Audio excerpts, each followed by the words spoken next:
할렐루야. 오늘 한 날이 복된 감사의 시간이 되게 하십시오. 오늘의 말씀은 이사야 14장 18절에서 32절 피할 수 없는 심판입니다. 역사가 증명하는 것은 아무도 하나님이 하시는 일은 막을 수 없다는 것입니다. 세상을 호령하고 모든 것을 가진 것 같았던 대제국이었던 바벨론조차도 하나님의 심판으로 무덤에도 묻히지 못하는 신세가 되고, 그가 아무리 강력한 힘을 가지고 있었던 왕이었지만 후손도 끊어지는 그런 일이 벌어지게 된 거죠. 하나님은 바벨론과 그 왕 그리고 그에 속한 모든 것들을 멸망의 빗자루로 깨끗이 쓸어버리시겠다 이렇게 말씀하셨습니다. 그러기에 아무리 힘이 세다고 한들 하나님 앞에서는 아무것도 아닌 것이죠.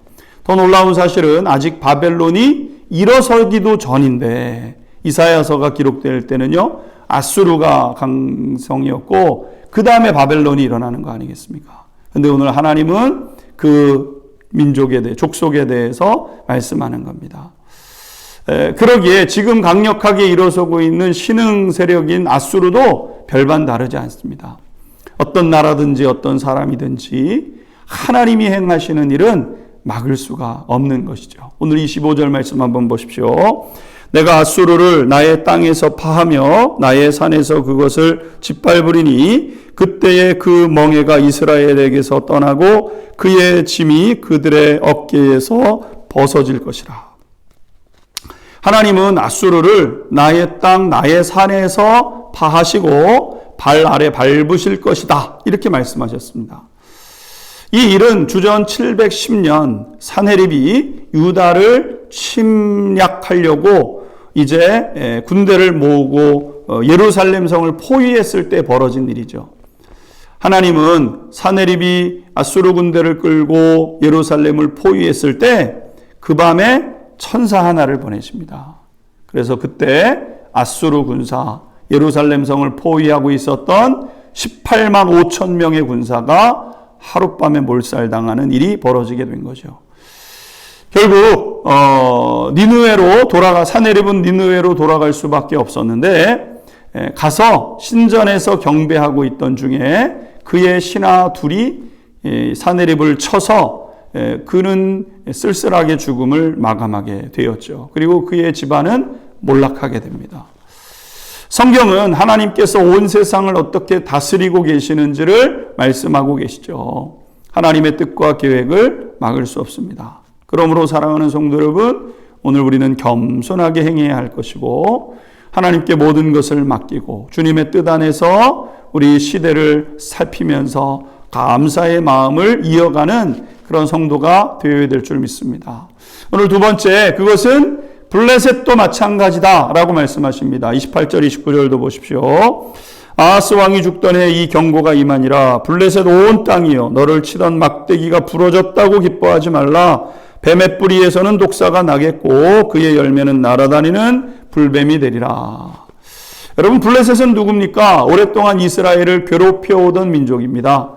사사기 시대부터 사울과 다윗 시대, 그 후에도 틈만 나면 이스라엘을 괴롭혀왔던 족속이 블레셋이죠.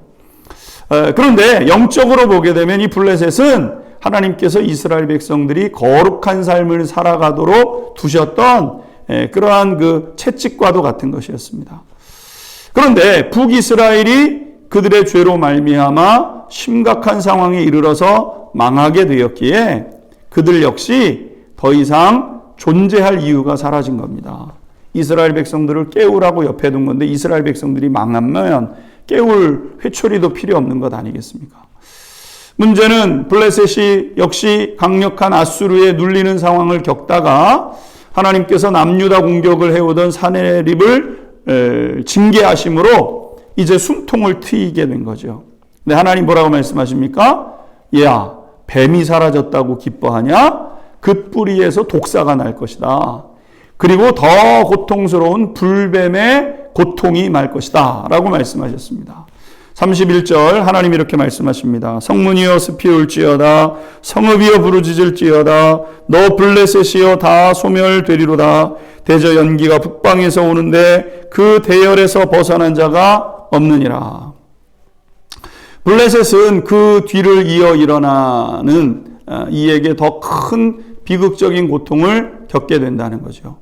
여러분, 블레셋이 문제가 해결되었다고 좋아했지만 문제 해결된 것이 아니라 더 큰 고통, 이루 말할 수 없는 고통이 기다리고 있었던 것 아니겠습니까? 잠깐 해결되는 고통, 표면적인 고통이 사라진 것을 좋아하면 안 되죠. 진짜는요, 저 깊은 곳에 있습니다.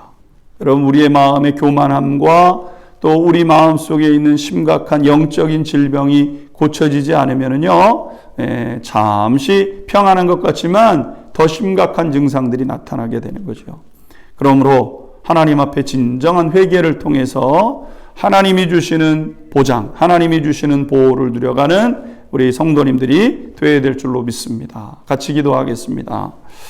피할 수 없는 하나님의 심판을 보게 됩니다. 인간적인 지혜와 인간적인 노력은 물거품임을 깨닫게 됩니다. 하나님 앞에 신실한 믿음을 가지고 하나님 앞에 편에 서 있는 우리 모두가 되게 하옵소서. 예수 그리스도의 이름으로 기도하옵나이다. 아멘.